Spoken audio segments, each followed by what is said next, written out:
Problem solution চ্যানেলের পক্ষ থেকে আপনাদের সবাইকে জানাই স্বাগতম। আজকে আমরা শিখব কিভাবে একটি আধার কার্ডের নম্বর দিয়ে কতগুলি সিম কার্ড তোলা হয়েছে সেটি আমরা অনলাইন থেকে কিভাবে চেক করতে পারবো এবং অতিরিক্ত সিম কার্ডগুলো আমরা কীভাবে বন্ধ করতে পারবো সেটি আজকে আমরা দেখে নেব। তো এর জন্য আমাদের কোনো একটি ব্রাউজার ওপেন করতে হবে এবং সেখানে টাইপ করতে হবে topcom.sanchorsathi.gov.in। এটি লিখে সার্চ করলেই ওয়েবসাইটটি ওপেন হয়ে যাবে। এই ওয়েবসাইটটির লিঙ্ক আমি ডিসক্রিপশনে দিয়ে দেবো, আপনারা সেখান থেকে সরাসরি এই ওয়েবসাইটে আসতে পারবেন।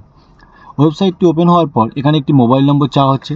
আপনারা আধার কার্ড দিয়ে যে সিম কার্ডটি তুলেছিলেন সেই সিম কার্ডের নাম্বারটি এখানে দিয়ে দেবেন। সিম কার্ডের নাম্বার বলতে যে মোবাইল নম্বরটি হয় সেই মোবাইল নম্বরটি এখানে দিয়ে দেবেন। এখানে একটি ক্যাপচার কোড শো হচ্ছে, ক্যাপচার কোডটি দিয়ে ভ্যালিডেট ক্যাপচারে ক্লিক করবেন।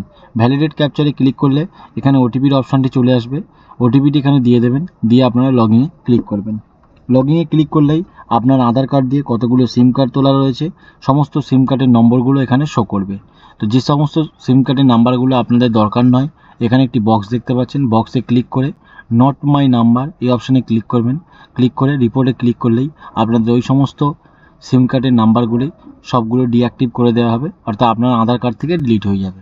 তো এভাবেই আপনারা আপনাদের আধার কার্ড দিয়ে তোলা অতিরিক্ত সিম কার্ডগুলি বন্ধ করে দিতে পারেন। তো আশা করছি আপনাদেরকে বোঝাতে পেরেছি আপনারা কীভাবে অনলাইন থেকে আধার কার্ড দিয়ে কতগুলো সিম কার্ড তোলা হয়েছে সেটি আপনারা অনলাইন থেকে দেখতে পাবেন, এবং সেটি যদি আপনাদের কাছে প্রয়োজন না হয় সেই নাম্বারগুলো আপনারা কীভাবে বন্ধ করবেন সেটিও আমি আপনাদেরকে বুঝিয়ে দিলাম।